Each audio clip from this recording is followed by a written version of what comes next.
விடாமுயற்சிய வந்து வீண் முயற்சி அப்படின்னு சொல்லிட்டு நெறைய பேர் ஒரு பெரிய கான்ட்ரோவர்சி உண்டாக்கிட்டு இருக்காங்க. படம் நல்லாவே இல்ல அப்படின்னு சொல்லிட்டு இருக்காங்க.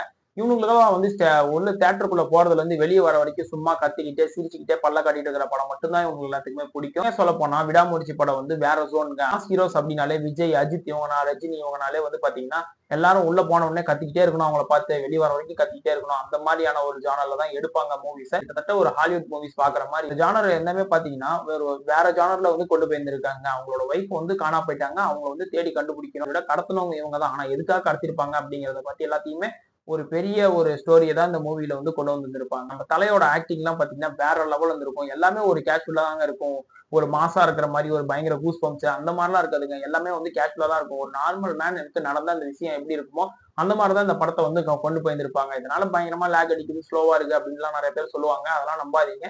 நீங்க போய் படத்த பார்த்து நல்லா இருக்கா, நல்லா இல்லையான்னு சொல்லிட்டு கமெண்ட்ல போடுங்க. லைக் பண்ணுங்க, ஷேர் பண்ணுங்க, சப்ஸ்கிரைப் பண்ணுங்க.